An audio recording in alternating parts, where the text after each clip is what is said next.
பண கஷ்டத்தை தீர்க்கும் கல்லுப்பு பரிகாரம். இந்த பரிகாரத்தை நாம் தினமும் செய்ய வேண்டும். தினமும் காலையில் குளித்து முடித்துவிட்டு பூஜை அறையில் விளக்கேற்றி வழிபாடு செய்யும் பொழுது இந்த பரிகாரத்தை செய்யலாம்.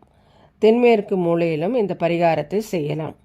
இதற்கு ஒரு சுத்தமான டம்ளரை தண்ணீரை பிடித்து தாயாரின் படத்திற்கு முன்பாக வைத்து கொண்டு கல்லுப்பை கையில் வைத்து மகாலட்சுமி தாயாரிடம் உங்களுடைய பண கஷ்டங்கள் தீர வேண்டும், பண வரவு அதிகரிக்க வேண்டும், பண வரவில் இருக்கக்கூடிய தடைகள் நீங்க வேண்டும், வருமானம் பெருக வேண்டும் என்று மனதார வேண்டிக் கொண்டு கையில் இருக்கும் கல்லுப்பை அந்த டம்ளர் நீரில் போட்டுவிட வேண்டும்.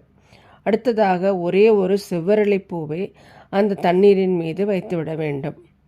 செவ்வரளிப்பூ கிடைக்கவில்லை என்னும் பட்சத்தில் வேறு ஏதாவது ஒரு பூ கூட வைத்து கொள்ளலாம். அவ்வளவுதான் பரிகாரம். மறுநாள் காலையில் மறுபடியும் பூஜை அறைக்கு சென்று இந்த தண்ணீரை எடுத்து வாஷ்பேஷன் சிங்கில் ஊற்றிவிட வேண்டும். எக்காரணம் கொண்டும் செடியிலோ மரத்தினடியிலோ ஊற்ற வேண்டாம்.